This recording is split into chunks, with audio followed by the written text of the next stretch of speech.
Right, good evening, ladies and gentlemen.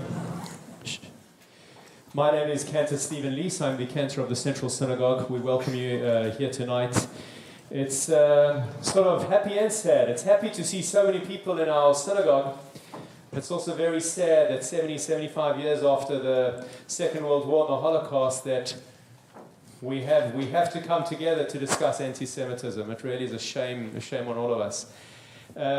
I would just like to mention very briefly before we start and before I introduce you to Rabbi Barry Marcus, the rabbi of the Central Synagogue, I would just like to point out on your seats there was a brochure, Grand Central brochure. We've started a whole new program at Central Synagogue. We've rebranded, we've called ourselves Grand Central, and yeah, train station, you get it. And we have so many different events happening. For whatever you want, whether it be films, talks, and everything is really high quality. So have a look at that in your spare time. We do hope to see you at all these future events. I would now like to invite Rabbi Barry Marcus to welcome you all. Thank you.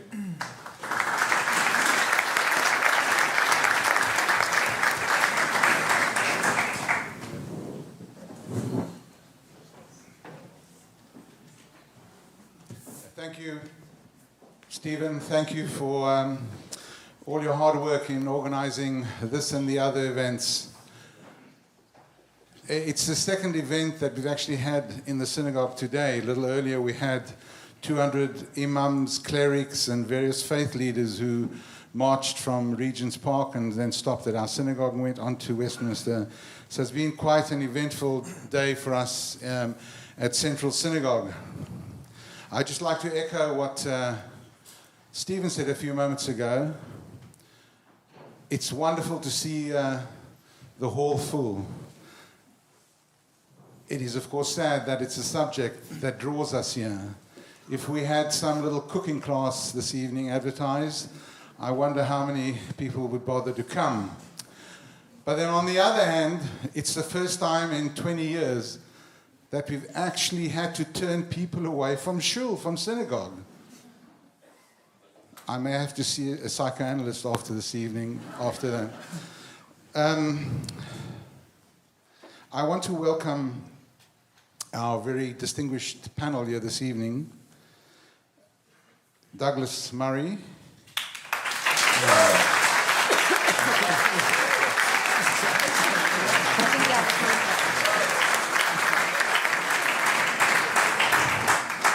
Majid Nawaz.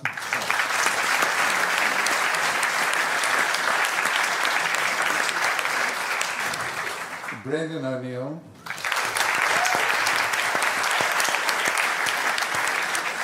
And Simon Rodan.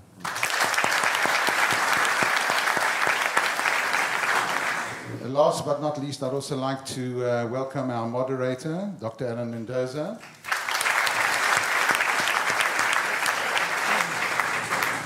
He's under severe pressure this evening because his claim to fame is he's Raquel's brother, so he's under scrutiny this evening.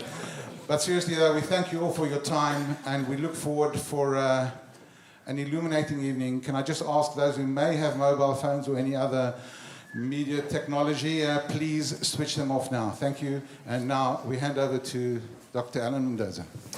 Thank you. Does this work? Yeah. Okay, thank you, Rabbi Marcus, thank you, Stephen, and thank you all for coming tonight. As has already been said, it's a sad topic that we're obviously discussing. I don't think any of us would have needed to discuss this topic 5 or 10 years ago here in Britain. I think it's a sad testimony that we are indeed doing so. And I think you'll agree the panel we have is as testimony to why so many of you are here tonight to hear from the distinguished panelists on the subject we're going to speak about here. Now, let me explain what's going to happen. We are going to start with short 5-minute sort of opening statements from each of the panelists. Brendan O'Neill, who, as you know, is the editor of Spiked Online, will kick off. Then Simon Rodan, who joins us from the American Jewish Committee in Paris, will probably tell us a bit more about what's happening on the continent in this way. And I think we do want to explore the European dimension of what is happening, and maybe even the global dimension of what's happening tonight. Then Majid Nawaz, who, of course, founded the the counter-extremism think tank Quilliam Foundation, and still there today, and is of course also the parliamentary candidate for the Liberal Democrats in Hampstead and Kilburn, will then speak. And finally, Douglas Murray, who's my Henry Jackson Society colleague and also the contributing editor at The Spectator, will give his thoughts. We will then move into a slight moderated discussion between us, where we will speak for a few minutes about some of the issues raised before we go to questions. And the questions will work like this. There are two, I think, microphones, yes, two on each side there. We will take questions from people who queue up at question time. So you'll have to queue there to be called. And what we will do is probably take 3, maybe 4, depending on demand, questions at a time. The panellists will then give their thoughts on that, on the ones that they feel are relevant, and will then turn it back to you for more questions. So that's the format. Do hope you'll enjoy it. And with that, I'm going to ask Brendan O'Neill to kick off for us. Thank you. Thank you. One thing has become really clear over the past 6 weeks, I think, which is that lots of influential people don't think anti-Semitism is a particularly bad thing. Certainly, they see anti-Semitism as being less bad than Islamophobia. Attacks on Muslims make the opinion-forming sect really angry in a way that attacks on Jews just do not. Amongst the cultural left and much of the respectable media in Europe, violent or racist assaults on Jews are seen as less important, less bad than violent or racist assaults on people of the Islamic faith. And you could really see this, I think, around the terrible Chapel Hill shootings in America, where 3 Muslims were killed by some crazy Richard Dawkins fan, allegedly. And very quickly, the liberal Twitter sphere and the commentariat went into overdrive, and they were demanding to know where were all the articles condemning these killings and highlighting the vulnerability of Muslims in the West. Before long, there were so many articles about the lack of articles that there were no space left for the articles about what actually happened there. And I think obviously, that killing switched on people's sympathy, lots of people's sympathy, not just the liberal elites, of course. But after the synagogue shooting in Copenhagen and after the kosher deli massacre in Paris, it was a bit different. There was a kind of palpable uncertainty. What should we say? How angry should we get? There was more awkwardness than anger. Or consider the desecration of 250 Jewish graves in France a few days ago. They were daubed with Nazi symbols, really wrecked by these anti-Semites. Where was the anger? Where were the articles about the lack of articles? Where were the hashtags? It was not evident that people were made angry by that event. And again, I think influential people fail to condemn and confront anti-Semitism. For some reason, confronting anti-Semitism head-on makes them feel uncomfortable. But I think it's even worse than that, because some people who really should know better actually lend legitimacy to anti-Semitic violence. After the Chapel Hill shootings, the cry went up that this must be recognized as a hate crime. But when Jews in Europe are attacked, often the opposite happens. People say maybe it wasn't a hate crime. Maybe it was just misfired political anger. Maybe it was justifiable. So the respected religious commentator Karen Armstrong said about the kosher supermarket massacre, it was about Palestine. It had nothing to do with anti-Semitism. She was only echoing the BBC's Tim Wilcox, who said maybe the Jews of France brought the Paris massacre on themselves by treating Palestinians so badly, because, of course, all Jews must bear collective guilt for that. There was the recent court case in Germany in which a judge described the firebombing of a synagogue as a political act.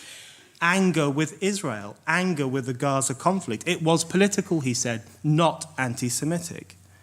And this week we hear that officials in Preston blamed anti-Semitism on Israel. So anti-Semitism is seen by a lot of influential people as political. It has a strain of justice to it. It can be a radical act. Why is there this kind of sympathy for Muslims and this discomfort when Jews are attacked? I think the reason the liberal elite is so obsessed with Islamophobia is because they've turned Muslims into their kind of pet victims. They actively trawl for evidence of Islamophobia because they can use it to fortify their own prejudices. They can use it to fortify their view of ordinary white working class people as racist, as Islamophobic, as stupid, and they can use it to fortify multiculturalism. They can also use evidence of Islamophobia to silence dissent. Any criticism of Islam is now seen as phobic, hateful, racist. You must shut up. You can't say this, you can't say that. So these people have a vested interest in maintaining the myth of Islamophobia, and they go trawling for examples of it. And often it's the flip reversal situation with anti-Semitism. You, the individual, has to go trawling for information about anti-Semitism because they, the media, often ignore it. So what is the impact of this shocking double standard in relation to different forms of prejudice? I think it has a devastating impact. I think the inability of the liberal elite to confront anti-Semitism creates the space for more anti-Semitism. Because when the media and the cultural elites fail to confront anti-Semitism and actually even apologize for it, they give the green light to anti-Semites. I think it's really European society's acquiescence to anti-Semitism that is the key problem that we face, because they send the message that actually it's not that bad to attack Jews. It's kind of understandable. It's related to Israel and blah, blah, blah. What can we do about this? Just finally, I want to throw out a few ideas. I don't want to tell Jewish people how to conduct their affairs, but I do want to suggest, I want to posit that the current victim narrative being promoted by some campaign groups, the idea that all of Europe is unsafe for Jews, is not very helpful. I also think Netanyahu's interventions have been very unhelpful. His appeal to Jews in scary Europe to come to Israel actually contributes to the climate of fear. And this actually can also be a boon to the anti-Semites, because it gives them the impression that the Jews are on the defensive. They are weak. The anti-Semites are winning. But the fact is, Europe remains largely safe for Jews. The anti-Semites haven't won, but Netanyahu and others risk giving them the idea that they have, through depicting Jews as fragile and in need of rescue. I was really disturbed to read that Dan Uzan, the 37-year-old Jewish guard who was killed outside the Copenhagen synagogue, had been asking for younger people to take over his role in the months before he was killed. And that's a really pressing question, I think. Where are the younger Jews? Where are the younger activists? I think that is what we need today.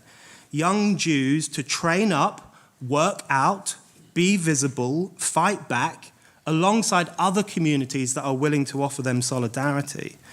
We need Jewish muscle to show that the anti-Semites aren't winning and that Jews actually have a long and fruitful future in Europe.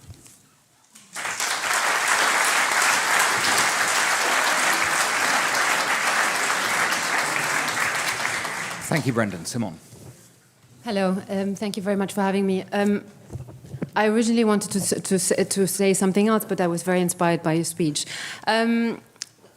The situation in France is probably the most serious for Jews in Europe. To some extent, what we saw over the past couple of months was not at all a surprise for the Jewish community. We knew very well that at some point or the other we would be facing an attack like this. We didn't know when, we didn't know against whom, we didn't know where, but we knew it would happen. We also know today that it will happen again, that it's just the beginning of something, and it's certainly not the end.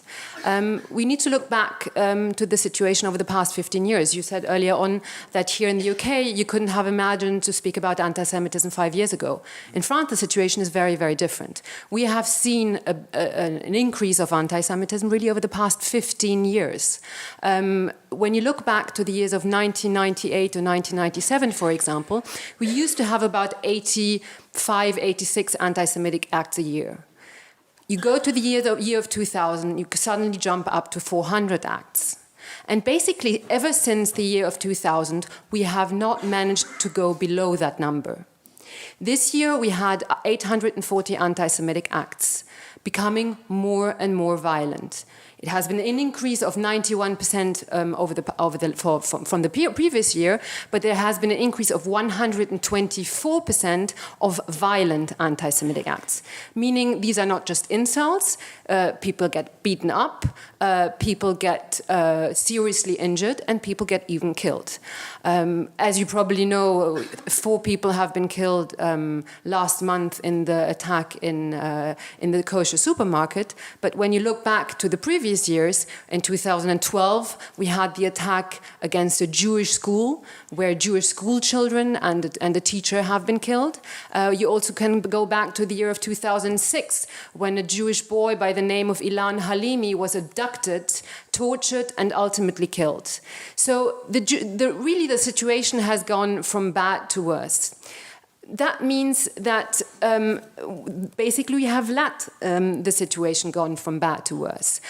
For a very long time, for the first few years, the government at the time, the Jospin government, was the socialist government. Whenever Jewish community leaders would go to see them, they would say, well, it's not really anti-Semitism, it's just criminality, it's just hooliganism, it's nothing in particular to do with the Jewish community. So we wasted a lot of time.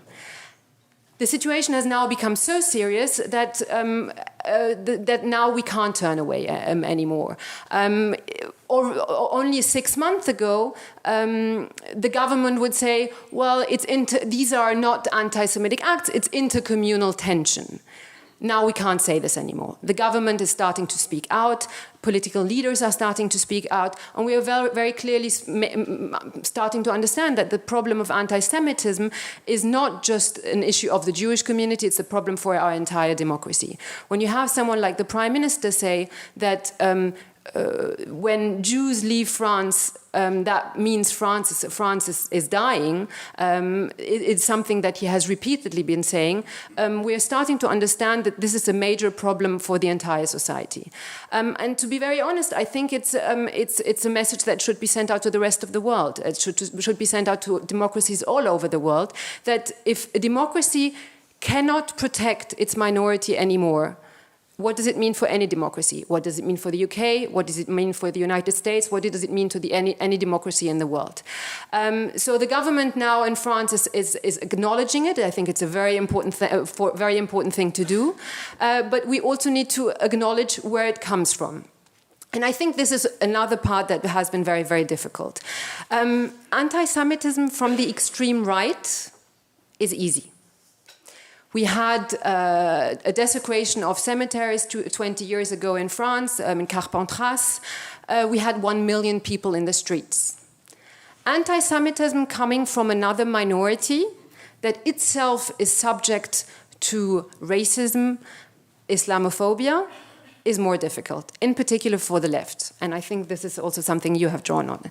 And I think we need to be saying this very, very clearly, because the reality is if we don't speak out very, very clearly, if we don't name the problem, we can't solve it.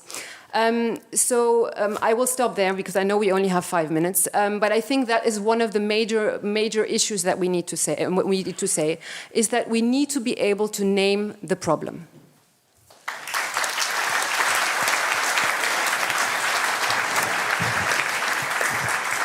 Thank you, Simon. Both of you have given plenty to come back to in a few minutes. But next, on to Majid.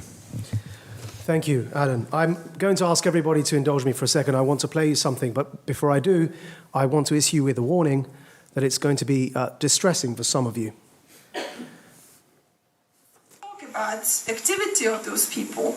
There will be always, yes, it is freedom of speech, but. And the turning point is but. Why do we still say but when we...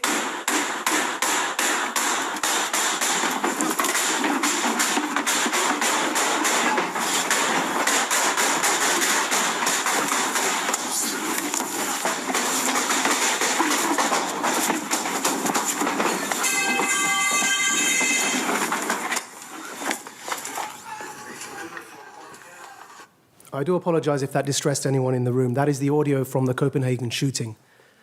And the shooter chose, chillingly, the moment to let loose a volley of shots just as the speaker was making the point that when people pretend to defend freedom of speech, they caveat it with the word but.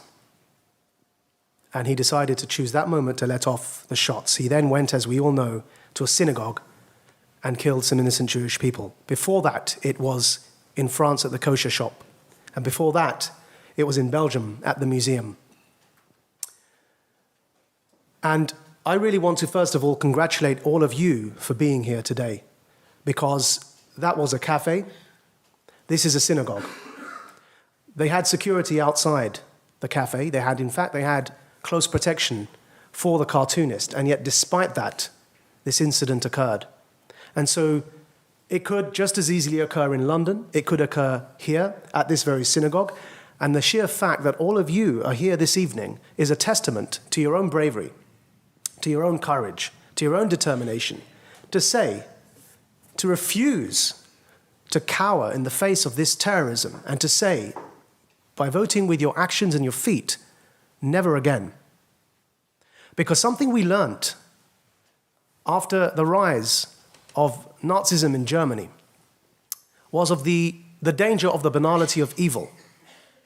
What we learnt is that if we allow ourselves to sleepwalk into an atmosphere in which people feel uncomfortable to speak their minds, in which people are slowly taken out, group by group, one by one, and this sort of obfuscation that we've just heard is used. Instead of calling a spade, people say it's not anti-Semitism, it's community tension. It's not about freedom of speech, but if we allow ourselves to sleepwalk into that climate without standing firm and strong and drawing a line, as we are doing here this evening, drawing a line in the sand and refusing to be coward, then before we know it, it will be too late. Because the question that we were here to address this evening is, have we reached crisis point? Well, I'll ask you to answer that question based upon the recording that you've just heard. If in Europe today, people are speaking in synagogues or in cafes or in libraries, and they're talking about freedom of speech as the subject, or about anti-Semitism as the subject for discussion that evening, and they feel scared to even enter the hall because they're worried that somebody's going to attack them merely for speaking, then I'd argue that that is a level of crisis point, because the very foundation of democracy it rests upon a few points. One of them is the right to express yourself, because without the right to express yourself, you cannot campaign for the political party you represent. You cannot go and vote for the party of your choice. You cannot hold those in authority above us to account for their mistakes. All of that rests upon freedom of speech. And then secondly, to protect the minorities. Because as we've just heard, we must judge the worth, the merit of any society by how much it protects those who are the most vulnerable within it. My own journey to, some of you may know, I spent 13 years on the leadership of an Islamist organization. And my own journey to that organization began because of my own teenage black and white interpretation of the genocide in Bosnia against Muslims, and of the domestic racism I faced at home in Essex, where I was born and raised. We were chased down the streets. This is a year before the murder of Stephen Lawrence. And we were chased through the streets by a neo-Nazi paramilitary organization known as Combat 18. Some of you may have heard of them. They were chasing us with screwdrivers and with knives and with hammers. But there was one man who I refer to in my book, who I've never met since. And it's important to tell this story because it's why I'm here tonight, and it's in honor of that one man. I don't know how he's doing today. I don't know where he is, but I hope he's doing well. And I tried for the life of me to remember his name when I was writing my memoirs. And something in my head told me his name was Matt, so I decided to call him Matt. And I apologized to this man if that wasn't his name. But I found myself on one occasion surrounded by a bunch of neo-Nazi thugs, and they had hammers and they had screwdrivers, and they were about to literally beat me to death. I was 15 years old. And this man came running from across the street. I'd never met him before. And he was larger than me, and he stopped them all. And he said, "What are you doing? He's a child. He's a kid. Why are you attacking him like this?" And they turned to Matt and they said, "You must be a Paki lover." And then what they did is they proceeded to stab and beat Matt all over his body and force me to watch. And that man saved my life that night. And it's the reason I'm here today. Because what helped me leave my own anger and hatred behind was because of the actions of people like that.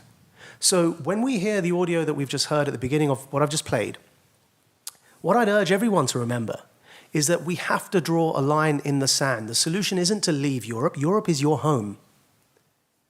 You belong here as much as everybody else, and if anyone on this panel has anything to do with it, we will continue to say never again. We will continue to speak out in your defense, even if it means at risk, because we know the consequences of what happens if we allow that line in the sand to shift and move to a point where it's unrecognizable.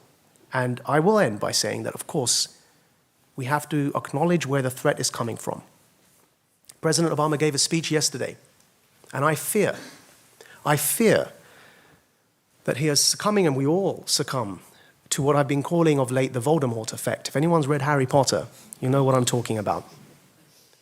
Where he who must not be named, we're so scared of naming the threat that it increases the hysteria. We're dealing proportionately, not only by the assessment of our security services, but also by all the statistics that look into this and by the monitoring services. Anti-Semitic attacks are proportionately far, far, far higher. It's not even one level higher, 3 times the level of attacks against Muslims. They are far higher. And proportionately, the risk to the safety in our societies, we have to be frank and candid about this. They come from the threat of jihadist attacks. They do not come proportionately, from far-right neo-Nazi extremists wanting to blow up synagogues and what have you. That is a challenge. It is a threat. But I'm talking about proportionately where the focus of the main problem is coming from.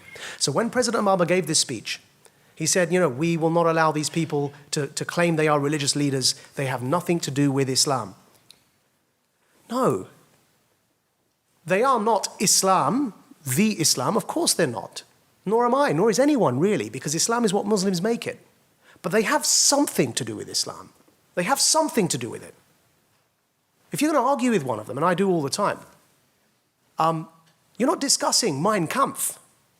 You're discussing Islamic texts. They have something to do with Islam, and the danger of not naming it, what I call the Islamist ideology. And just one sentence, what is Islamism? Islam is a religion. Islamism is the desire to impose any version of that religion over society. It's the politicization of my own religion. What is jihadism? The use of force to spread Islamism. The danger of not naming this ideology is twofold. Firstly, within the Muslim context.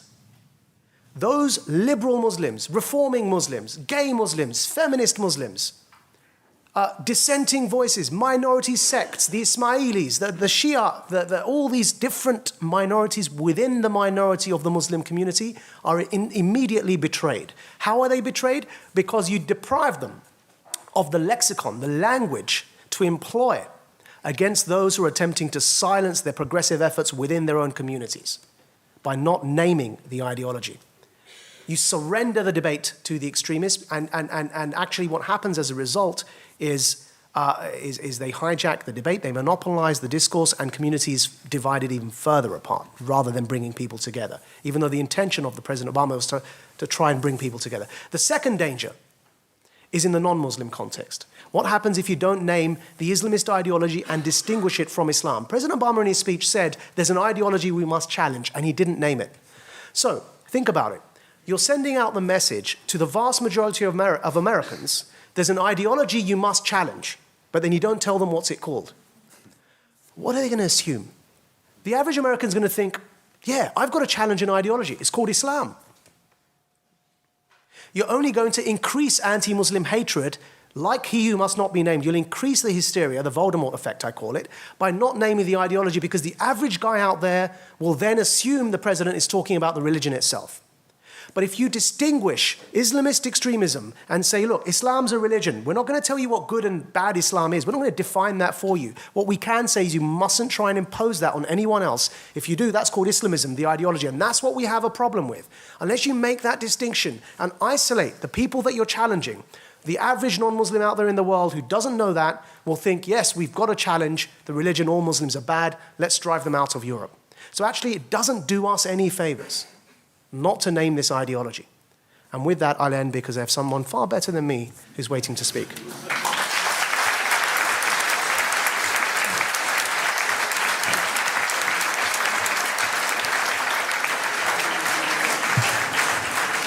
And finally, thank you, Majid. Douglas Murray, finally. Well, thank you very much, Alan. Thank you, Majid and everyone else. Let me try to get down to some brass tacks, as it were, on this. There's a lot to say. You've heard some very important points already. I'm not going to reiterate them. It's also, I think, not worth my while saying, what the Muslim communities in the UK, for instance, should do. I think Majid is probably the only Muslim here, and he certainly doesn't need to be told what the problem is. I don't need to say what the wider problems are in the rest of the country among Christians and other non-Jews in Britain.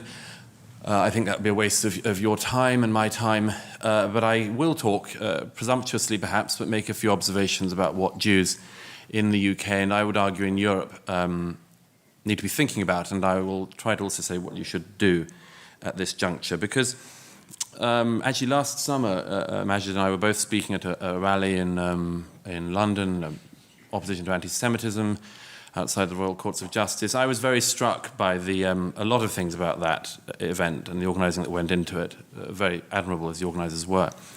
One was that one of the rabbis who spoke in her remarks, which were laudable and much to be agreed with, tried to summon up the spirit of Cable Street, and it didn't really work, and there was something tonally wrong and all sorts of other things, as she said, they shall not pass, and so on.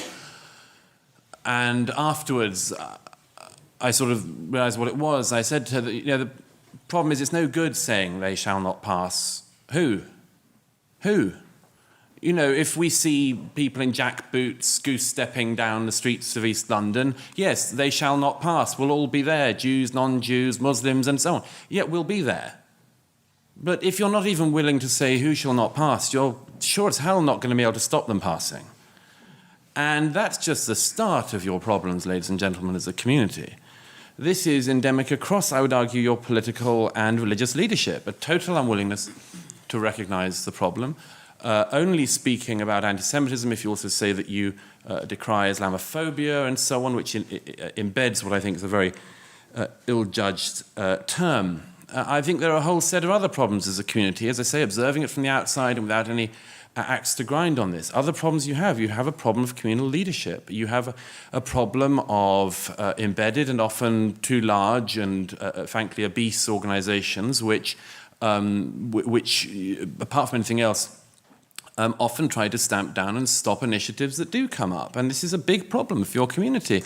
Brendan said, we need young people. Yes, but in my experience, any young person, Jewish or non-Jewish, who wants to do anything in this area is stopped by community leaders who say, we've got this in hand, it's okay, it's all being dealt with. It's not being dealt with. If it was being dealt with, we wouldn't be in this situation in the UK. You say, where are the people and what should they do? A very good example of what you should do. Hold it. There's more. A group that just sprung up this week, Jewish Human Rights Watch, they're called, started on Monday morning. Great initiative. This is the sort of thing, you won't get it from any of your communal leadership. This is a very good example of what you do. Small group of young activists, they went outside the War on Want headquarters in central London, and when those people who work for War on Want, which is a rabidly anti-Semitic, I would argue, as well as anti-Israeli organisation these days, which at the moment is trying to distribute plastic guns on campuses in the UK to awaken rage, if it isn't already there, among young undergraduates about the crimes of the State of Israel. War on Want that is using its charitable status to do that. Monday morning this week, for the first time, people turned up for work at War on Want, and there were people standing with banners saying War on Want equals war on Jews. They're calling for a boycott, of course, War on Want, BDS against Israel. The people had banners saying 1933, 2015, it always starts with a boycott, this sort of thing. First time somebody who works for War on Want doesn't just turn up in the morning thinking, oh, what a wonderful organisation I'm part of, and polish their halo and wonder what they can do to defame Israel today.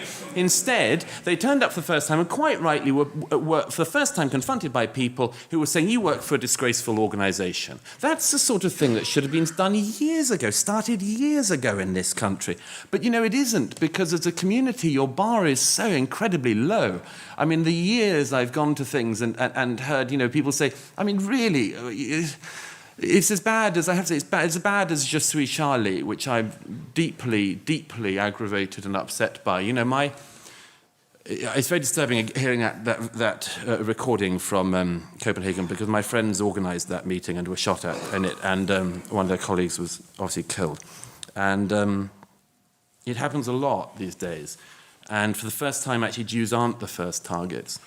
As my friend who was at that meeting said to me yesterday, you know, first they come for the cartoonists, then they come for the Jews now.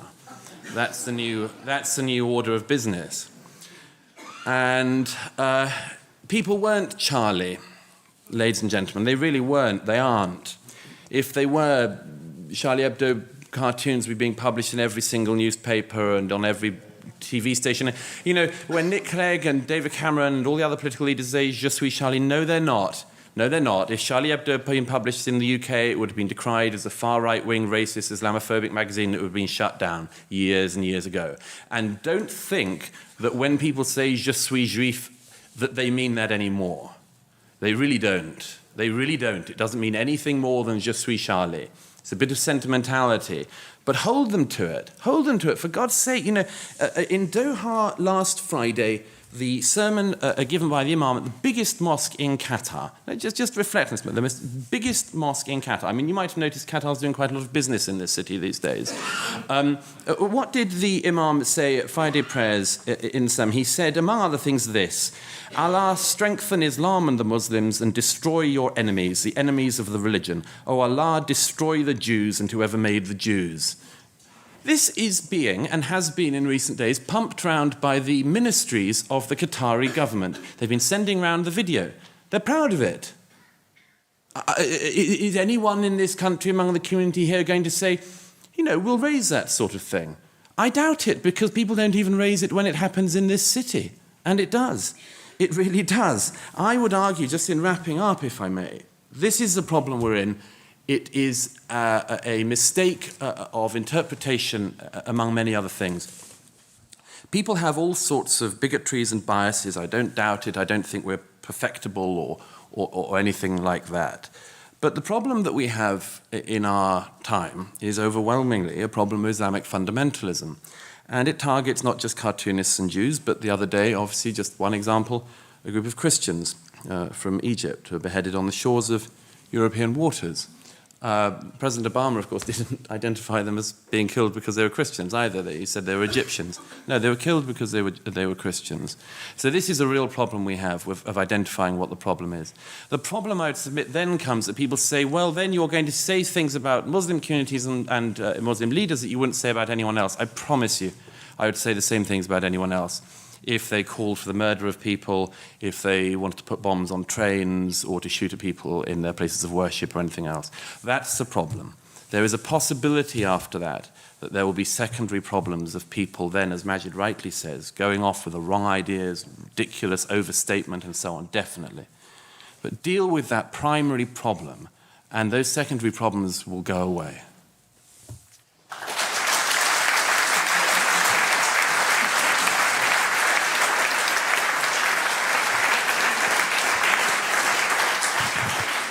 Well, plenty of food for thought from the panel on a wide variety of topics, but I think I'm going to dive straight in and pose a question to each of you, because this, I think, is where the discussion has gone, and each of you have alluded to it in some way.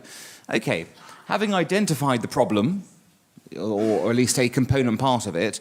What do you do about it beyond identifying it? Identification is, of course, fantastic. What you've all said, yes, we need to identify it and do that. But having identified, say, there is a problem particularly of Islamist anti-Semitism in France and the continent and here, what's the next step? What is the process that either government or society should do to actually tackle that? Brendan, I'll throw that to you first. I think there are two things we need to do. I think there's a short-term thing and there's a longer-term thing. The short-term thing, I think, is we have to stop acquiescing to anti-Semitism and be more confrontational when we see it. And that goes for everyone in society, people who are influential, people who work in politics, people who work in the media. We've got to be more upfront about naming it, as the other panelists have said, and challenging it wherever we see it. You know, the example of it's a small example, but I think it's very important, where last year lots of these kind of crazy anti-Israel campaigners went into Sainsbury's in Holborn, and the Sainsbury's responded by taking all the kosher food off the shelves so that they wouldn't see it and be, made angry by it. That kind of acquiescence is a problem. They should have stood by the kosher products and punched anyone who tried to take them off the shelf. That's what I would do. So in the short term, in the short term, we need to stop acquiescing to anti-Semitism and challenge it. In the longer term, I think it's a bit more complicated, but I think we need to talk about what are European values, and we need to talk about Enlightenment values and the values of freedom and tolerance and justice and democracy, and the fact that these are what define our societies. Because I think a lot of radical Islam in Europe is actually ignited by the unwillingness of European societies themselves to stand up for their own traditions and their own values. And what you do, when you do that, when you live in a society, like, for example, Obama the other day saying, stop having a go at these Islamist people because we did the same 80 years ago, and we did the same in the Inquisition. You have this constant expression of self-loathing in the West, which is really bad, because that, I think, really inflames Islamist sentiment. Why are all these young Westerners going off to join ISIS? Because they hate their own societies. Why do they hate their own societies? Yeah, it might be because they watched an ISIS video in which some finger-wagging imam told them to hate their societies, or it could be because they've grown up in societies that refuse to teach them the values of their societies, which in schools that don't tell them that the West and the Enlightenment are good things, in universities at which being pro-Enlightenment is basically racism. They've grown up in societies that educate them to hate their own society. So I think in the longer term, we really need to get a handle on the West's own turning of its back on the Enlightenment, which I think inflames certain groups within our societies to hate their societies.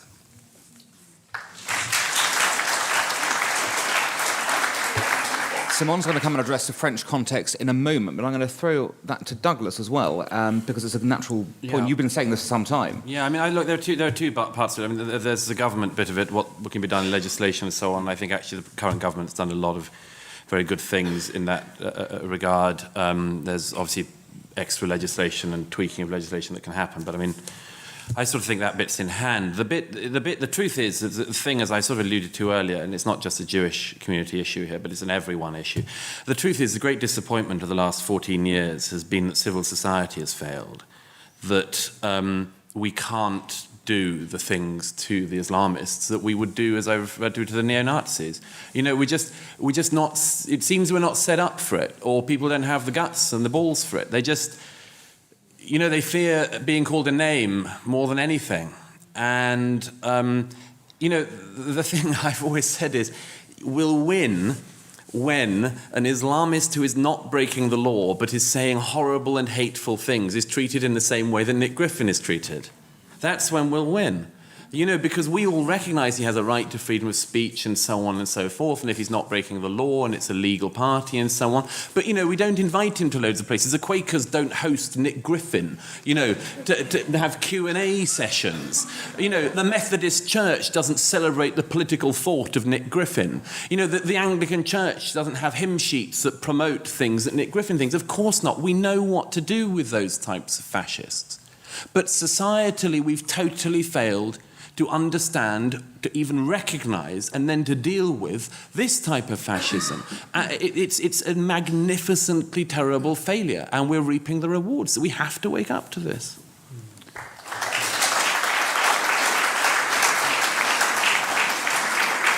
Majid, by all means answer the main thrust of the question, but I'm curious about one thing as well in this. Now, surely, within the Muslim community, the first victim of Islamists are normally Muslims actually themselves, and around the world that's certainly the case if you look at the violence in the Middle East elsewhere. What is that relationship between Islamism and the main body of the Muslim community, and how does that play into this, and what can, aside from the governmental measures which you've been working on for many years, what can happen within that community to make a change as well? I'm glad you asked me that, because I actually was going to leave to the rest of the panel what wider society should do, and it's already been covered actually really, really well, and I thank both Brendan and Douglas for their points.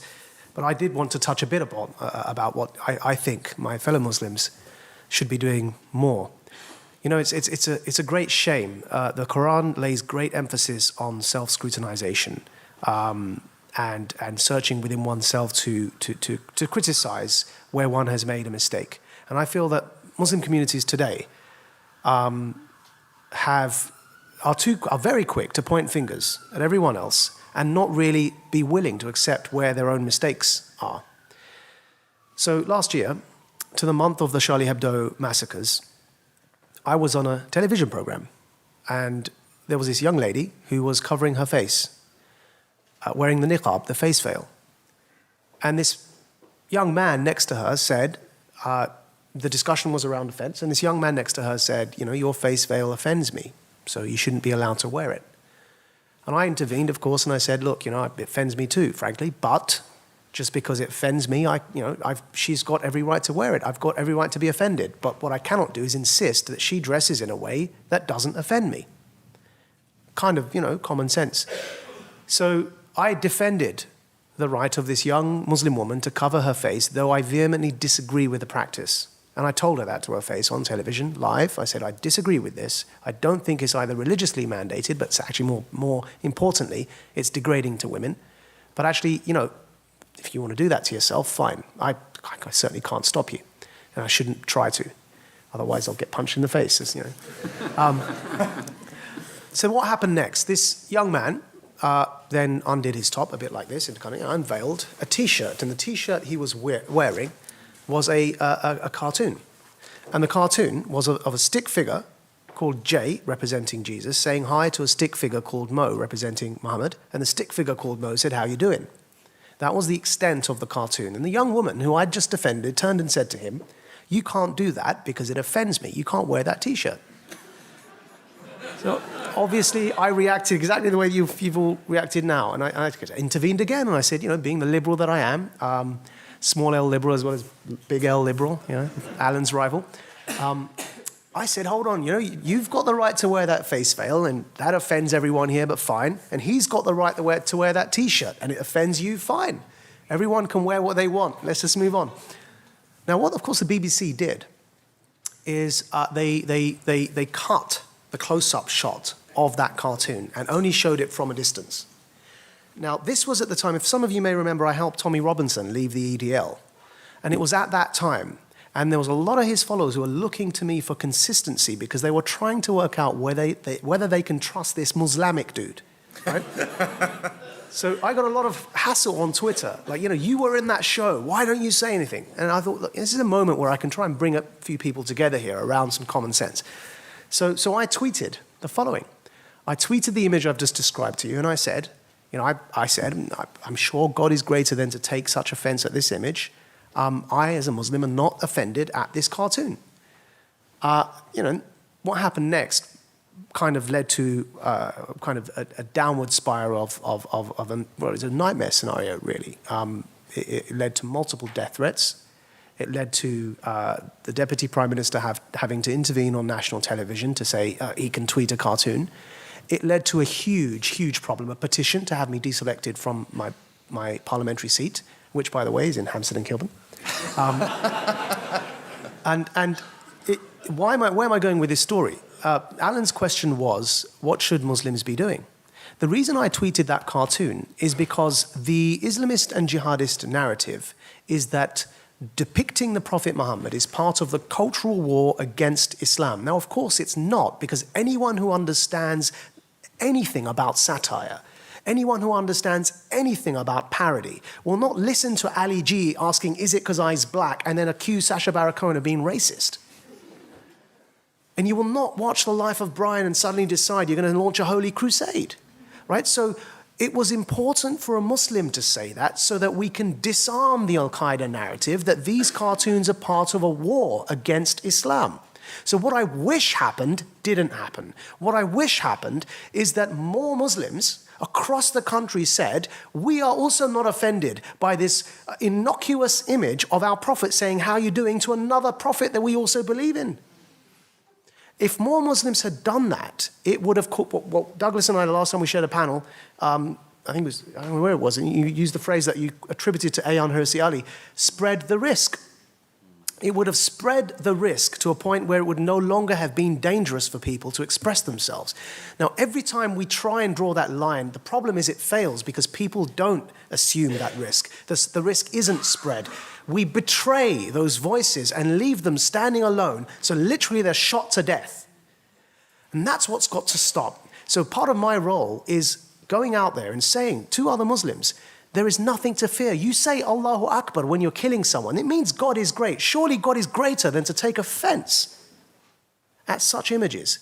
So what we try and do is encourage more Muslims to come forward and really have the security in their own religion not to be offended by a cartoon in the same week when thousands of girls had been enslaved and raped in Nigeria and in Syria and in Somalia, and then 21 Coptic Christians are beheaded, and the Yazidis, there's an attempted genocide against them, and we choose to protest against cartoons.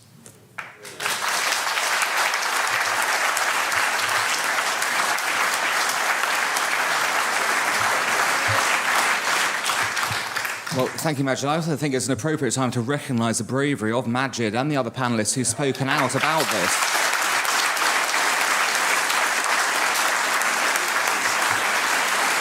In public, and I say that because it should be axiomatic, it should be a normal thing to happen, but as you've heard, there have been very real death threats and very real abuse that takes place, and anyone who engages in this subject in a public domain is quickly targeted by extremists and attempted to be shut down, so it is worth bearing that in mind. Now, Simon, you mentioned, of course, that things are at a worse stage in France, obviously, than here.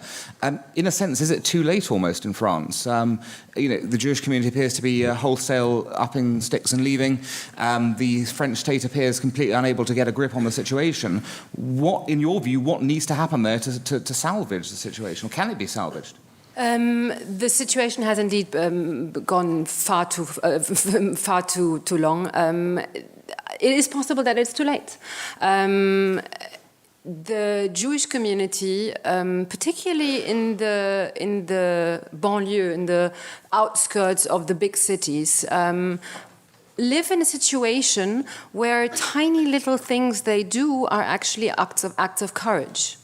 When you're a religious Jew, you live in Sarcelles, outside of Paris, and you want to go to synagogue, or you want to put a kippah on your head, it's actually an act of courage, because you can either get beaten up or worse. Most Jews have taken out their their kids from public school in these areas. There are nearly no Jewish school children in public schools anymore, because they face threats, insults, get beaten up. So what do Jewish parents do? They put their kids in Jewish schools. Now, when you put your kids in Jewish school, you also take a risk, because look at what happened at Toulouse. And today in France, Jewish schools are protected by soldiers, by army personnel. Obviously the Jewish community in those neighborhoods are in total distress. You spoke earlier on about numbers. I want to give you one number, is that the Jewish community is about 500 to 600,000 people in France. They represent 55% of all violent racist acts. That is so meaning that less than 1% of the French population have on their backs 55% of violent racist acts. So that's the situation. What can be done? It's not easy. First of all, one of the things I would very much like to have is someone like Majid in France. The Muslim community has been extremely silent. We have very, very, very little outspoken Muslim leaders. We have literally no one on French TV. Now, unfortunately, someone has taken the space by the name of Tariq Ramadan. I believe most of you do know him. If that is the solution to French Islam, then we have a serious problem. So what we need to see in French society is young, modern Muslims who speak out, reformist Muslims who speak out, who are willing to confront a huge problem in their own community. That's one of the things that need to be done. It's not an easy thing. We have tried to encourage, we have tried to help, but it's honestly not up to the Jewish community to do that. But we're trying. The other thing that we need to be able to see, and also is civil society. You mentioned this early on. We have seen very, very little from civil society. The reality is that most Jews know that if the attack last month had only been the kosher supermarket, we would definitely not have seen 4 million people in the streets. And it gives us a sense of solitude. It gives us a sense of isolation. And there is, unfortunately, there is not yet a wake-up call. There is not yet solidarity from the rest of French society. So one of the things that the government, that Jewish community leaders need to be able to do is to encourage civil society movements. Try to understand the rest of society that yes, maybe this is about the Jewish community, so maybe they don't care that much, but it's not going to end with that. And we've already seen the beginning. As you said, now it's freedom of speech. We also have seen attacks against policemen. And what's next? So if we really want to see things to happen, we need to be able to see the Muslim community, and we need to encourage civil society movements. And are we going to manage to do this? I honestly don't know. And this is one of the reasons why many Jews ask themselves seriously the question today in France, whether they have a future there. And it is certainly not helpful for Benjamin Netanyahu to come to France and tell Jews that they should leave. But on the other hand, I can understand my fellow Jewish citizens who certainly ask themselves the question whether they should be staying. I, for myself, consider that we should be staying, that we should be fighting for our rights, that it's not up to the terrorists and to the jihadists to decide whether we should stay or leave. But I certainly can understand the mother who takes her school child to school that she decides not to. Well, yes, well, I'm hoping you may have. So far, we've been very consensual on the panel. I think when Brendan threw his grenade of the Netanyahu statement in, it may provoke something. I don't know, Douglas. You may not be answering this, but well, look, everyone, is it helpful? Everyone has disagreements with Netanyahu over various things. I'm concerned, I have to say, in the British narrative. I mean, I looked at the Metro newspaper, that awful junk-free paper you get on the tubes on a Monday morning. And, 2 days after Copenhagen, what do they lead on their front page? Outrage as Netanyahu, says that Jews... The story is not about Benjamin Netanyahu. It really isn't. And but I appreciate and definitely see... Obviously, sensing what Brendan and others have said. I just want to make a very quick point about the French thing, which is I have a lot of friends in France and a lot of Jewish friends in France, and one of the things that struck me very much in recent years is this: that the problem that French Jews have, to my mind, is that they are in the middle of a pincer movement, which fortunately in Britain we don't have. What I mean is that on the one hand you have the Islamists, a very large immigrant population on whom the Islamists can draw. But the main reaction to that comes from the Front National. And there you have this terrible problem that it is possible that historically the solution to the Islamist thing, the only one is coming from Marine Le Pen. And She may not be her father, but do you really want to put your future in the hands of somebody whose father is a Holocaust minimizer? No, of course not. So this is the problem. Now, in this country, I just think, one ought to recognize the things that we don't have. We don't have that problem. And that is worth mentioning. The farthest right, as it were, party there is, UKIP, really is not a Holocaust, minimizing, Holocaust denying party. And I do think that as well as excoriating people when they get things wrong, it is very important to praise people when they get things right. But one very quick other point on that. There's a book that came out at the same time as the atrocities last month by Michel Houellebecq, called Submission. It's some of you have read about it. There is a point in this book which I think is extremely important for what we must, after all, think of, which is how to widen this beyond the people in this room and to widen this into wider society. The most important thing in this novel is a moment where the French professor, not to give away the whole plot, there's a French professor who France is becoming a Muslim country in 2024, and the Jews are all leaving, and this professor, who is not Jewish, he's a sort of atheist Frenchman, likes his pleasures, is speaking to a Jewish friend who says they're off to Israel. And there's a very, very important point in the novel where this man said he realizes he doesn't have an Israel. Now, this is a very, very important thing to tell people in general in this country. And it is far beyond Jews. I don't have an Israel. This is it. If you care about a decent, democratic, broadly pluralistic society in which you can live the life you want to live, this is the best deal, and I don't have a get-out option. Now, other people need to know that.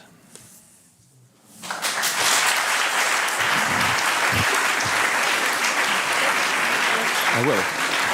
We're going to shortly move to the audience question. If you'd like to ask a question, can I suggest you start queuing up at one? Start queuing up at one of the microphones right now. In the meantime, Simone wants to just add something. Yeah, and No, quiet, please. No, ladies and gentlemen, this has to be done, in a modicum of decorum, please.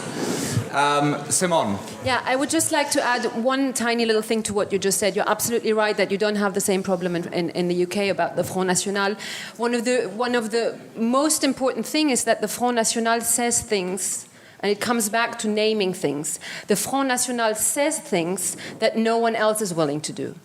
And one of the problems is that if the democratic, in our case, Republican voices don't say things, then the space will be taken by the populist extremist parties.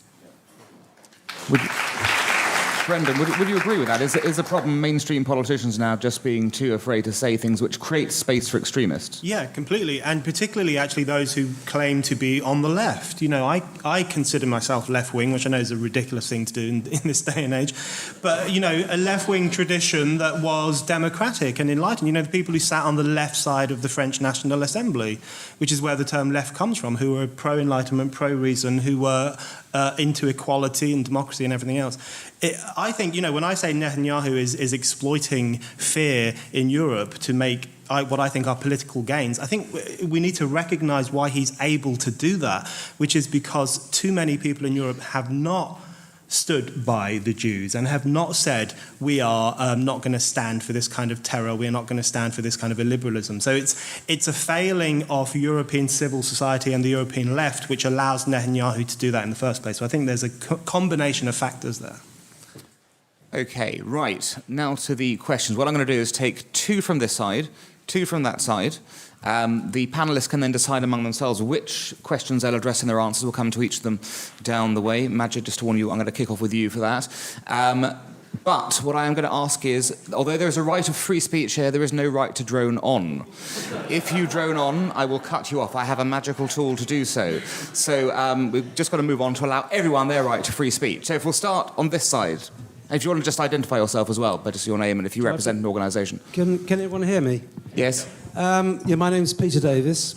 I have two very brief questions. No. We have to have one question. One question only. We'll combine them then. I'll combine them. Firstly, when does...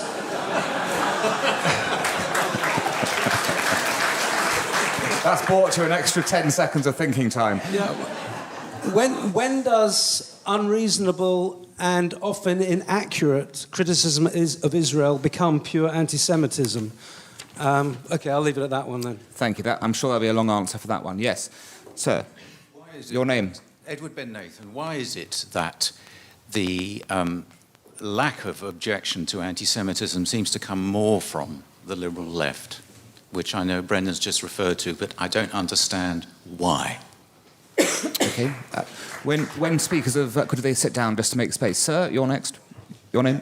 My name is Paul Leslie. Speak into the microphone, please. Yeah. My name is Paul Leslie. I have been in regular. I have a great special interest in them, done my own investigation, and I'm particularly interested myself to Simon Rodin von Venzaken because, and the question would be, and I'd like to illustrate it, is there now a case for pressure to be put on the French government to make sure that this disgraceful leniency shown by all too many law officers in France comes to an end?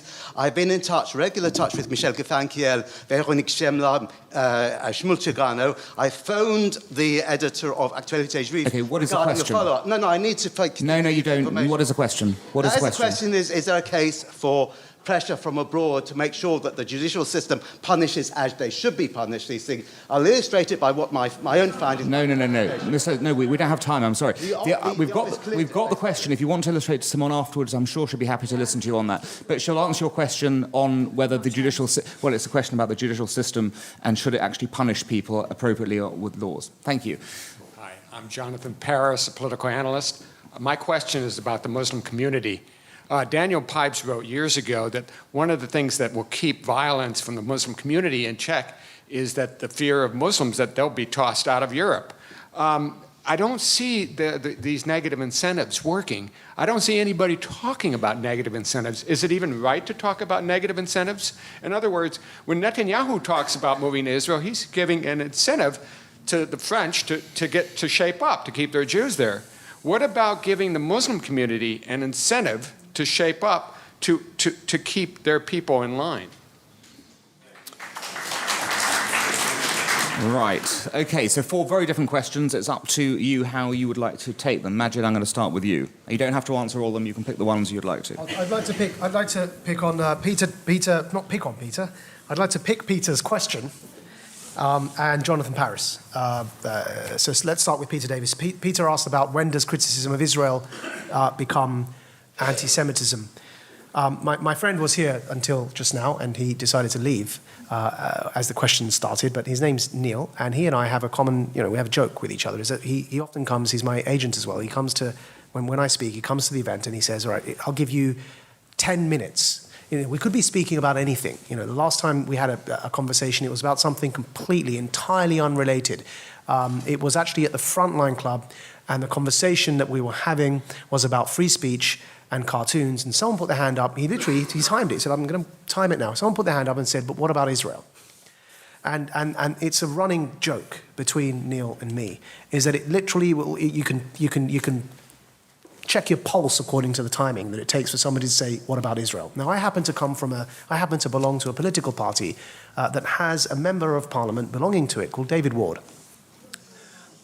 And what he did is that when people were murdered in Paris for expressing themselves, and others were murdered for being Jewish and for no other reason, he tweeted, Je suis Palestine.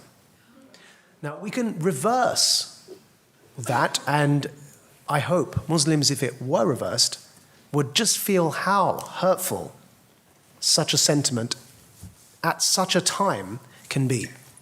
So we've heard here reference made to the Chapel Hill murders. We don't yet know what the motivation was, but they were 3 Muslims. They were visibly Muslim. 2 ladies wearing a headscarf and a man. Just imagine a member of parliament, after the brutal murder of these 3 innocent Muslims, tweeted, Je suis Israel. You'd be horrified. All of you here would be horrified because you think, my God, that makes Israel look bad. It's just appalling that somebody could tweet Je suis Palestine as if somehow it's an answer. Because that's the only implication one can take from it. Now, of course, it goes without saying that if Pakistan decides to send trained terrorists from Kashmir into India, I, of Pakistani descent, should not be attacked on the streets of London for it. It goes without saying, and unfortunately it has to be said time and time again, because in the case of Jews, it keeps happening. And that's when you know that something that is, disguised as anti-Israel criticism is in fact anti-Semitism. Use the disproportionate test. Use the relationship test. What on earth does it have to do with anything? And so that's in answer to the first question. The second one, negative incentives. The one thing we do have to be careful about here is that part of what Brendan referred to in terms of reasserting Enlightenment values across Europe for everyone is that everyone who's born here is a citizen, and unless except if they have dual nationality, dual citizenship, and they go and join a foreign army or something, but if they are British citizens, regardless of their religion or the colour of their skin, you can't just deport them for misbehaving, just like you can't deport white working class lads for misbehaving. So we have to consider, part of the solution is, when we talk about reasserting Enlightenment values and liberalism, it is reasserting it across the board. So that wouldn't be a disincentive. However, I'm sure Jonathan wasn't saying that because he was just giving an example. What I think Jonathan Paris was saying is that actually what other disincentives within the context of European society can be referred to here in such instances to incentivize Muslim communities to do more. Well, a lot's being tried, whether they are letters from Eric Pickles or, all sorts of outreach efforts. And so I won't go into them too much. What I would say is there's only one point I want to touch on, and that is the partners matter incredibly. Recently, and Douglas alluded to this in his remarks, recently some Jewish leadership bodies have reached out to supposed leadership bodies within Muslim communities. The partnerships matter. We cannot whitewash what some people are saying just because they're willing to stand and pay lip service and say, yes, actually, you know what? Yeah, you shouldn't be killed because you're Jewish. Yeah, you shouldn't be. Nobody deserves thank you for saying that they don't want to kill you. Right? That shouldn't even be, that is at the bare minimum. Right? I don't deserve a pat on the back for saying I don't want to kill you guys. So what we really look at when we reach out for partnerships, I'm talking about the Muslim Council of Britain here, right? When you reach out for partnerships across communities, the bar shouldn't be set so low that we're happy with them just because they're saying they don't want to kill you. If at the same time in their Friday sermons they're preaching, and yes, God kill the Jews instead, or anti-Semitic stuff, or anti-woman stuff, or anti-anything stuff, right? So what I'm saying is that I'm suggesting that when Jewish community leadership bodies reach out to Muslim communities, one of the things they need to start doing is actually insisting on a liberal, democratic, pluralistic, human rights-based criteria for engagement, and calling it out when it isn't that, and not just being satisfied with the fact that, yes, we found someone, a good Muslim who doesn't want to kill us.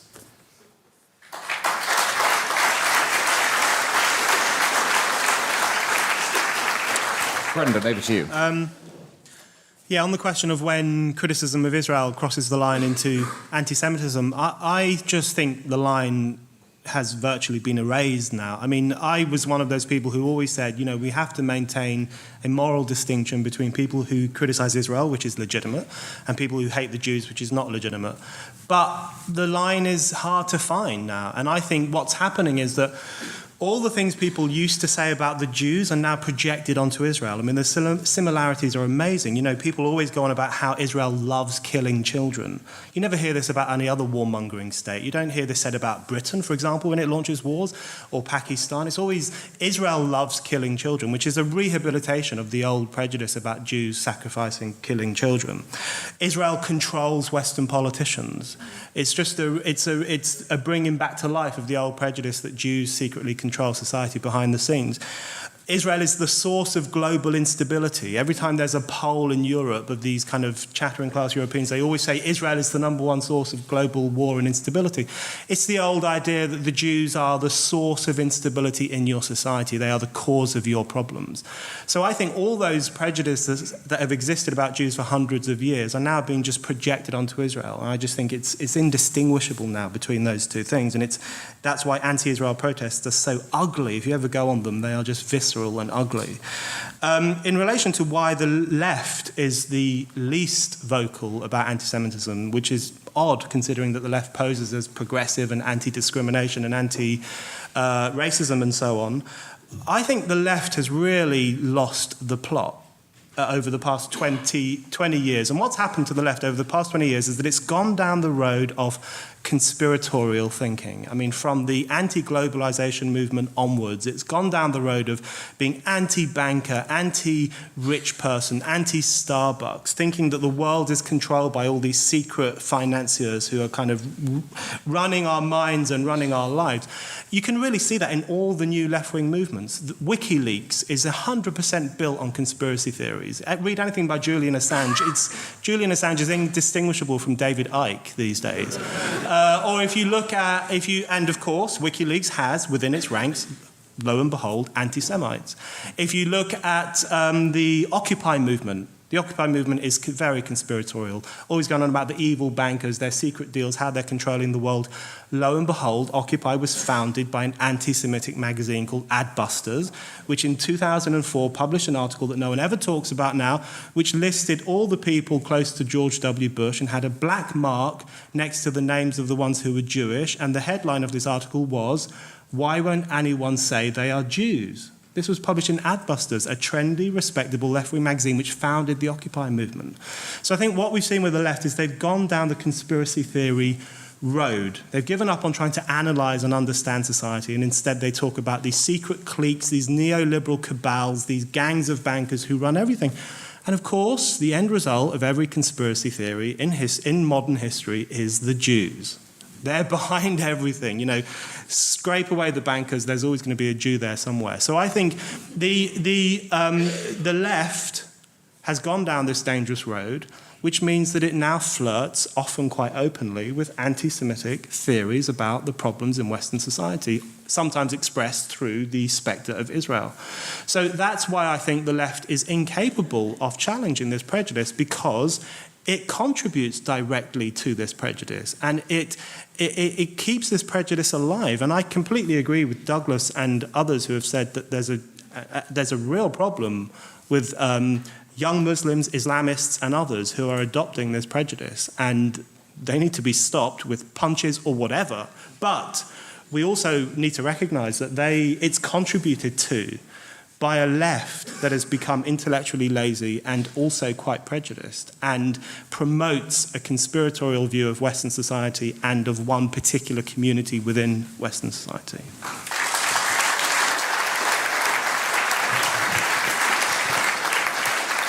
Simone, the question about law enforcement, is the law actually being enforced in France? Yes and no. France is probably one of the strongest legal systems in terms of hate crimes, incitement to hatred and anti-Semitism. The problem is that we are experiencing a phenomenon where we have two different realities. When you do commit a hate crime, either through speech or through action, in real life, you get condemned for it. You go to courts. When you do the same thing on social media, on the internet, you don't. And unfortunately, this has created a situation where people can't make the difference anymore. We have created a sense of everything is allowed, and young people can't make the difference between what is online and what is offline. One of the things now President Hollande has decided to do is to change the law, because what everything was going on the internet used to be. The media law was in charge of it. Now the criminal code will do that. So maybe things will start to change slightly. But that has been a huge problem, because the distinction simply can't be made. I just would like to say one tiny little thing.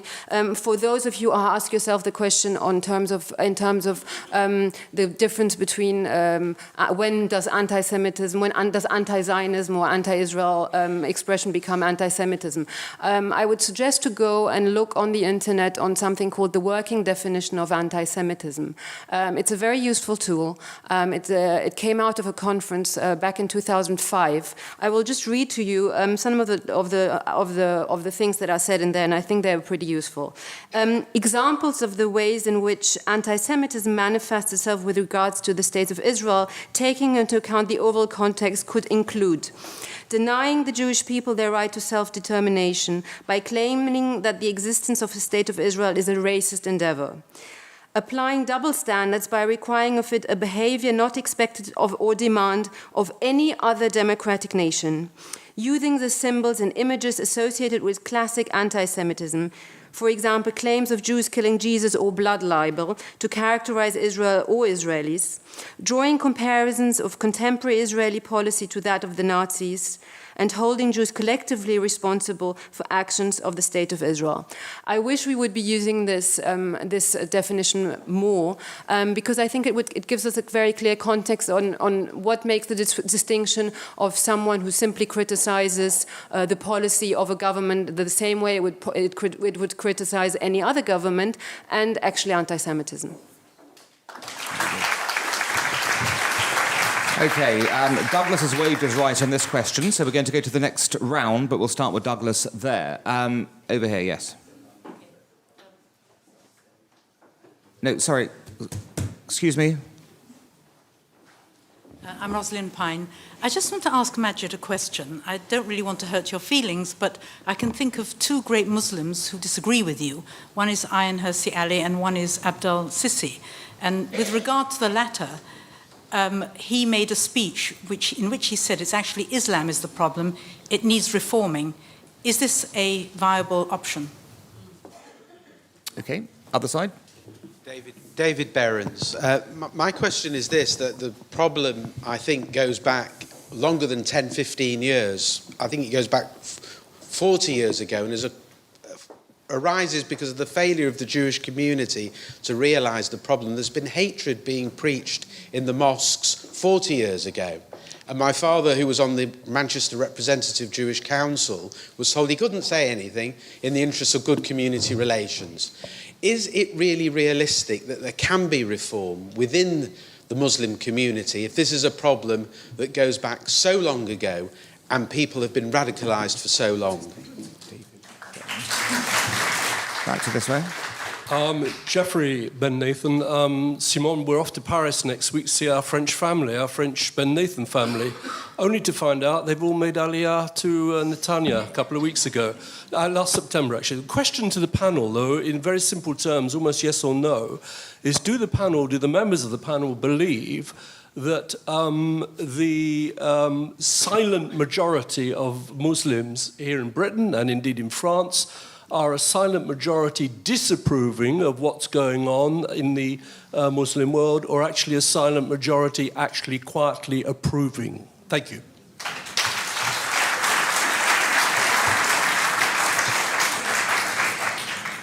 My name is Karen Lewin, and I have only a very quick comment. When anybody starts stirring up anti-Semitism in front of me, I just tell them that we're approximately 260,000 people amongst 58 million in the UK. Okay, that's brought another question. Hi, my name's Martin Rankoff. I'd like to ask the panel if they believe that there is a real and current danger of respectable and established and international recognised charities being hijacked or influenced by extremist organisations for the purpose of achieving their own agenda. Based on last night's Exposure documentary and also this week's calling out of the War on Want charity, who I was fortunate to be there, whose blatant war on Jews in regards to its boycott policies is not a real threat that the extremist groups are using these charities to cross over onto the respectable side of the divide. Thank you. We'll keep on going, so I think we can get you all in this round. Go on. Hi, Gabriella Stafford. I just wanted to ask really, it's one question, but in relation to Israel and why Jews sort of take the blame for Israel and the left, is it not that the left have invested so much in imperialism, the idea of it, that they can't seem to extricate themselves from Israel, and thus they have to defend anything that happens anti-Israel? And for Majid, does he think, as a parliamentary candidate, that we should be investing in the Enlightenment values that will then liberate people from having to get involved in religious discussions and what is good in one religion and what is bad in another? Okay, thank you. Jacob Kashir, Queen Mary University Atheist Secularist Humanist Society. Sorry, that's a mouthful. In the wake of the Charlie Hebdo killings, Douglas and Majid were really strong voices for absolute freedom of speech and not a but at the end. And I'll thank you both for that, first of all. Online and in the press, myself and a lot of friends found ourselves arguing with Islamist apologists. And time again, they would say, you don't have absolute freedom of speech, you have Holocaust denial laws. And they would say, like, oh, that's the exception, it doesn't exist, there is no freedom of speech. So I wondered if you could comment on that. Okay. Sandra Dangor. I've always said that things can only start progressing if the Muslim community starts taking responsibility from within. So when, after the Charlie Hebdo affair, Eric Pickles said exactly the same thing, the MCB, Muslim Council of Britain, piped up and started playing victim, and how dare he open his mouth, and how dare he criticizes the Muslim community. It is not their fault, nothing to do with them, they have nothing to do with it. So would the panel agree that something has to start from within, and perhaps taking a different, or the Muslim community having a different leadership other than the NCB that can talk more positively on their behalf? Thank you. Last two, yep. Yeah, hi, Paul Young. In fact, I almost didn't come tonight because I also listened to the recording that Majid played on earlier on Sam Harris's podcast the other night, and it really did chill me to the bones. I served in Northern Ireland back in the 80s, and I don't think I've been this scared since those days, those heady days in West Belfast. But my point or my question to the panel is, should we not widen this debate a little bit? Because I've been following this problem of Islamism as opposed to Muslims, Islamism, political, the ideology for some years now. And this is not just about Islam. This is about religion, and religion coming from the private sphere into the public sphere. And surely we should be talking about all communities and a secular society pushing religion back into the private sphere where it belongs. And the final question. So, Simon, I'm a PhD student in sociology at London School of Economics, a hotbed of Islamist activism. And my question is, have any of the panelists read, it's a somewhat controversial question, have any of the panelists read Paul Collier's book, Exodus, on immigration? And given Paul Collier's conclusions about when certain communities reach a critical mass, that they become impermeable to the general values of civil society, of the majoritarian values of that society, do they believe, and this is the controversial bit, that some restrictions on immigration and perhaps even on asylum seeking should be imposed so as to give the country some breathing room and give the country, and this applies to France especially, some opportunity to better integrate and better assimilate its new citizens? Thank you. Right, a ton of questions there. Douglas, I promise you to start. You can start. The answer to the last gentleman's question is yes. I mean, I've always taken a lot of heat for this, but my own belief is you cannot integrate people when you have immigration at this speed. The Huguenots are always cited. 50,000 Huguenots came after 1683. That was about 6 weeks average immigration over the last decade and a half into this country. I think it's unsustainable.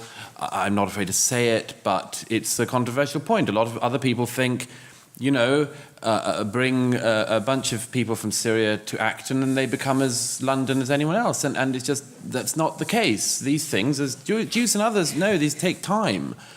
It takes a lot of time, and I don't think it's going to work, frankly, at the speed we're going at for any of our countries.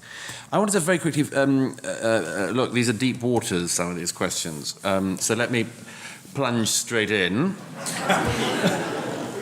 Look, I differ from others on this panel, and I'm sure in this room, in that, I think there is a fundamental problem that Islam is unwilling to face up to, and that it comes from the origins, it's there in the origins, it's not insuperable, it's not unsolvable, it's not impossible to be overcome, but it is there.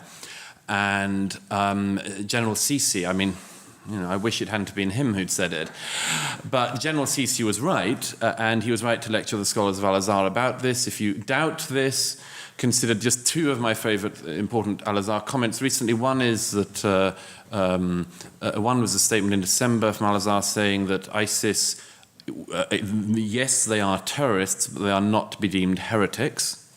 This is a very, very important point. This is not an ignorant point. And the second was the reaction to the burning of that brave young Jordanian pilot. A senior scholar of Al-Azhar says, the Imam says they had violated the laws of Islamic prohibition on defiling a body. And what must be the punishment for the people who did that? Crucifixion. You've got to take your laughs where you can these days, ladies and gentlemen. I'm chopping it with one hand. Yes. Now look, let's move on quickly to a couple of other quite deep waters, but let me do it briefly. The silent majority, no.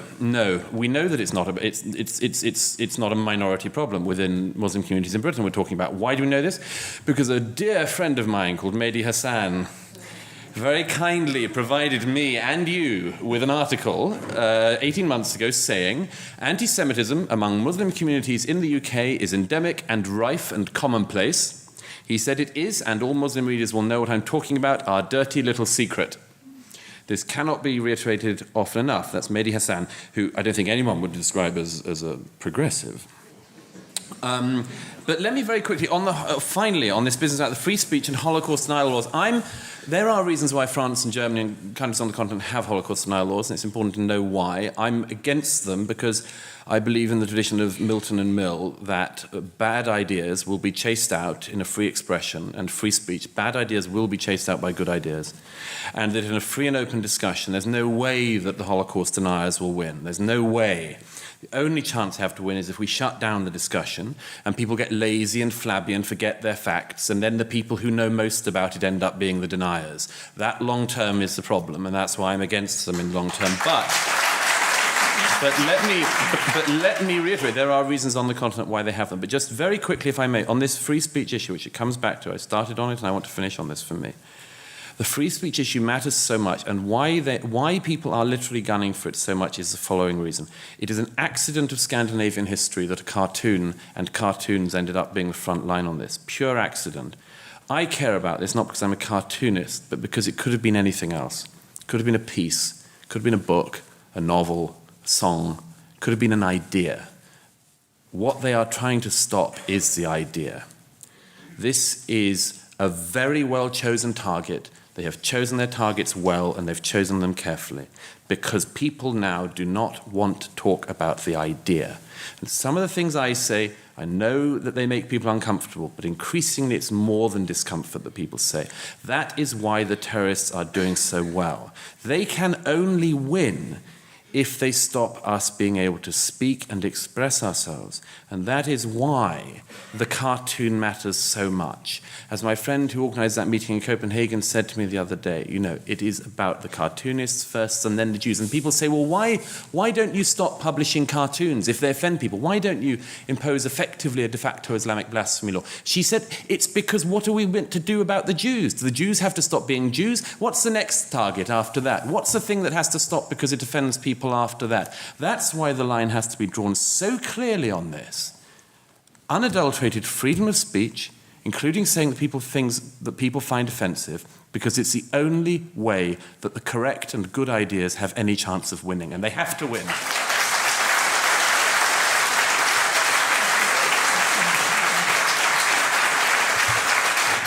Simone, over to you.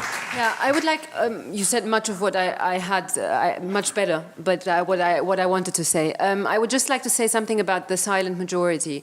In France, in November 2014, a couple of months ago, a poll was done for the first time about anti-Semitism in public opinion, and a second poll was done on anti-Semitism in the Muslim community.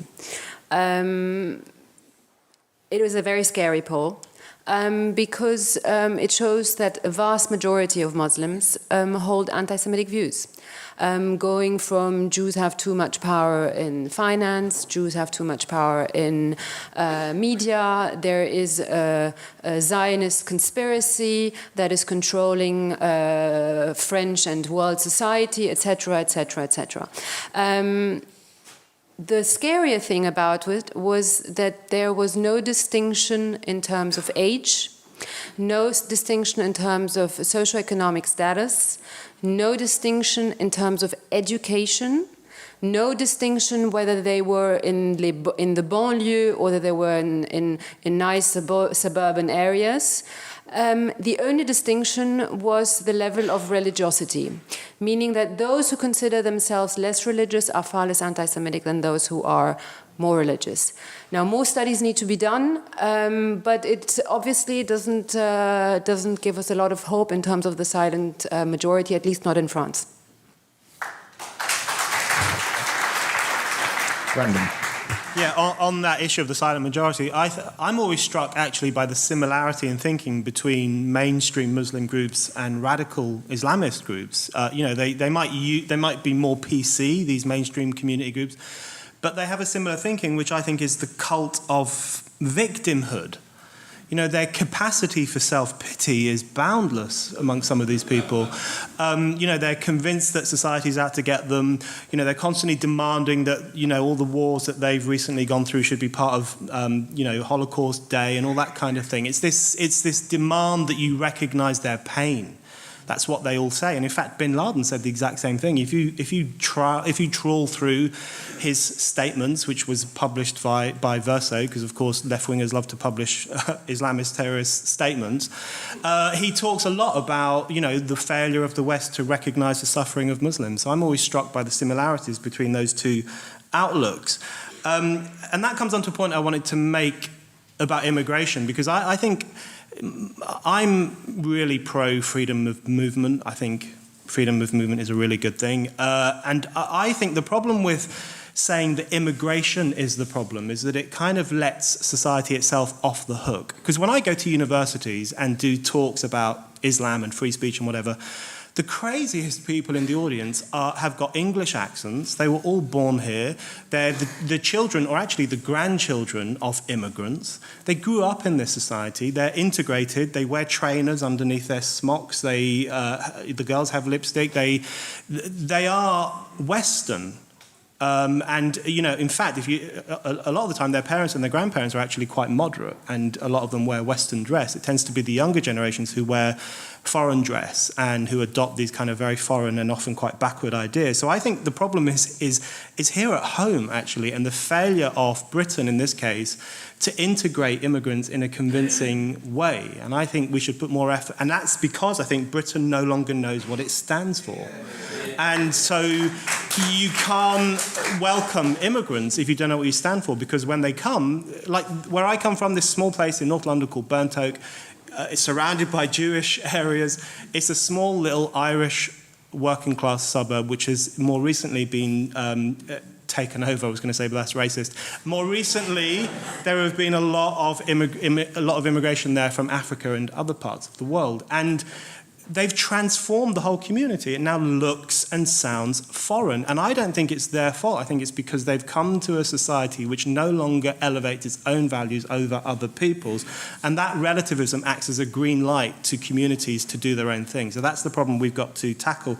Just quickly on freedom of speech, I think I completely agree with Douglas. I think freedom of speech is the issue, and I think I'm completely opposed to Holocaust denial laws for the reason Douglas outlined. I think they make the problem worse because they feed into a view amongst these already quite potty people that we've got something to hide, we're defensive, we can't prove that the Holocaust happened, so we have to surround it with this force field protecting it from public debate. It feeds into their whole kind of conspiracy theory, so we should just allow them to say whatever they want, publish whatever they want, and we should confront it and argue against it with facts.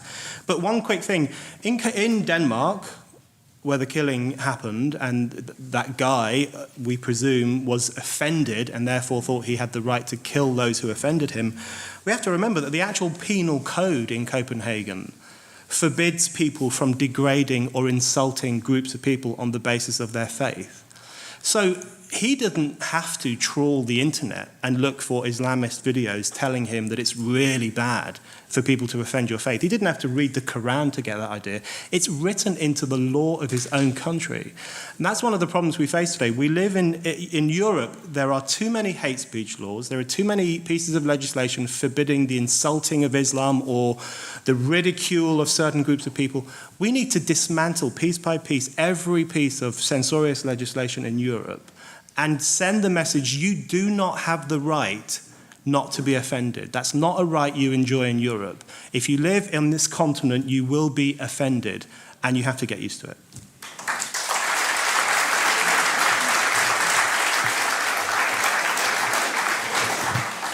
Majid. Okay, so I think people have addressed immigration, people have addressed free speech, so I think it falls upon me to discuss the reform in Islam question, doesn't it? Because, so your hour lecture starts now, yes? Yeah. So Roslyn, Jeffrey, Gabrielle, Sandra, and Paul all asked things that related to this big issue of reform within Islam. And let me start by this. Sam Harris was mentioned. Sam Harris, for those of you who don't know, is a bit like the Richard Dawkins of the United States. He's one of the neo-atheist thinkers, a critic of religion per se, not just Islam, a critic of all religion. And he was mentioned because somebody mentioned that he had that recording in his podcast, which he did. Touching on reform within the faith. Ayaan Hirsi Ali was also mentioned. I have been in long discussions with Sam Harris, with Ayaan, with Douglas, all of whom have similar views about my religion. And the culmination of my long conversation with Sam Harris is that we have transcribed the dialogue, and we're soon to publish it, hopefully this summer. And it's about the question of reform. And we tackle the issues head on. Douglas knows because he's read the thing. And it's very good, and it's available in Kindle when it comes out as well. I'll do the plug because he's not going to. So, as well as print, yeah, both. And print. Now, it's an attempt to really have this conversation because, Roslyn, it didn't offend me that you asked this question. In fact, Ayaan was at my wedding. I'm not offended whatsoever. My wife is there. I met Ayaan as actually Douglas and Ayaan. They were both opposed to me in the panel. Yes, no, not at all. And actually, Ayaan and Douglas and everyone, we have to start having these conversations, not just about Islamist extremism. And I'll tell you why. Because of what Douglas mentioned, that the Azhar University response was more than what Douglas said.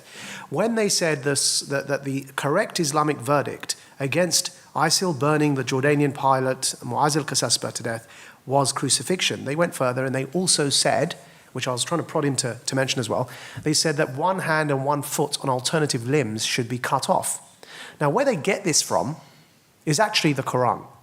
There's a passage in Arabic from the Quran that addresses what's called in Arabic hiraba, which means highway robbery. And the punishment for hiraba, and the passage continues to say, those who sow mischief in the land, is this form of amputation of one hand and one foot from alternate limbs. So you've got a serious problem here that it's actually in what many Muslims hold to believe is the immutable word of God. Now, Azhar University are not Islamist. They are what I call traditionalist. And in this book with Sam, what I've tried to do in response to Sam's questions is go through all the different categories.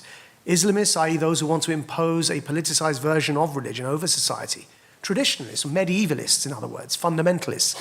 Those who will be extremely regressive in their views, but within the existing framework. For example, in Egypt, the existing structure, and they will want that law to remain misogynist or remain homophobic or remain entrenched in medieval values. So even once we deal with the challenge, the intellectual challenge of Islamism, even once that's defeated, we've got a serious problem with medievalists that also needs to be addressed head on. And so the answer to your question is yes. Not only do I take issue with Islamist extremism, I take issue with what I call the regressive medievalist interpretation of Islam by Muslims who aren't Islamists, such as what we've just heard that came out from Azhar. That needs to be addressed head on. There does need to be a reform of the way Muslims look at their scripture. There does need to be a reform even among non-Islamist Muslims. There needs to be a very frank and open conversation. Part of the problem is that that conversation, as Brendan was referring to earlier, isn't being had because what instinctively happens is the offense defense is erected. You can't say that because I'm offended. And the minute we start talking in that way, you're a bigot because you just said Islam is problematic. And I say, well, you're a bigot too. And then, the conversation breaks down. And when that conversation breaks down in that way, it happened in the United Kingdom through the 90s. People felt they were unable to have these conversations. The people that feel, as we've heard already tonight, the people that fill that void in the middle when you feel uncomfortable in having these conversations. I mean, it's odd. You feel uncomfortable in actually saying it's wrong to say that the solution to jihadism is to amputate people's hands and limbs. If you feel uncomfortable saying that, then the EDL are very happy to fill that void. And they're very comfortable to say that. And that's what happens when we feel like we can't have those conversations. So yes, the answer to Rosalind's question, to Jeffrey's question, to Gabrielle's point, to Paul asking about religion, to Sandra, the leadership have failed us. And yes, the answer is that we need, as well as challenging Islamism within Muslim communities, we need a reform discourse. And what's the answer? What's the alternative? Well, I would argue, let's not get stuck in the kind of what's a good Muslim, what's a bad Islam, what's good Islam debate. I don't care how many times somebody prays at home and what they cover their head with and how long their beard grows and how high their ankle trousers are up to their shins or whatever. I don't care about any of that, as long as they don't try and impose that on anyone else. So that's why I'm an honorary associate of the National Secular Society. The solution to all of this is to reassert small L liberal, human rights, pluralistic, democratic values and grow a spine. One quick final point from Douglas. I just wanted to detain you for 30 seconds longer, if I may, just to mention that famously Anna Akhmatova was visited in Moscow in the worst days by Isaiah Berlin, and she had a conversation that was free about ideas, and she said to a friend afterwards, it was like meeting a visitor from the future. What you've just heard is the future. That is the answer. And there are very few people who are willing to say it, and I think that deserves an enormous amount of tribute.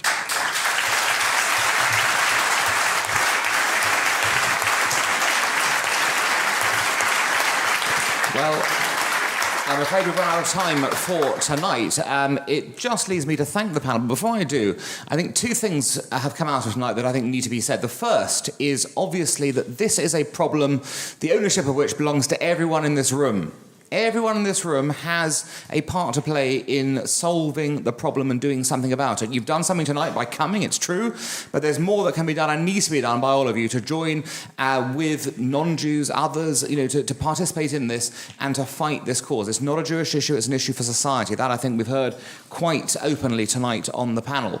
And the second thing is, and I don't want anyone to be left in any illusion about this, the issue about reform that we've heard here, say within the Muslim community, it's very important for us to understand. This is not a question of Muslims v. everyone else in this question. This is about everyone else and Muslims against extremists. Yes, there may have to be a conversation within that community about this, but this cannot be seen by Jews or others as a vilification of one particular community here. It's very important we say that, and say that. Because the solution can only be a long-term solution if we have support within that community for these goals as well. So that's all from us. And I want to thank Central Synagogue for their part. And I think Rabbi Marcus is going to give the formal end note now. Thank you.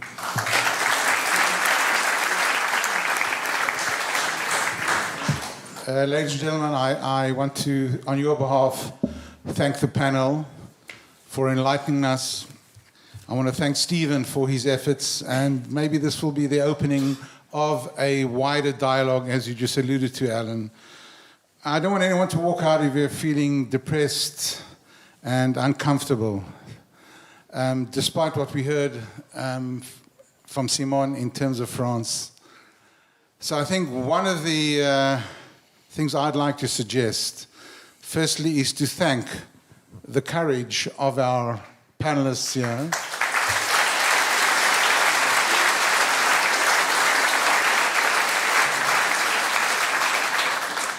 And may what be a good idea, I think, is if we could clone Douglas, Majid,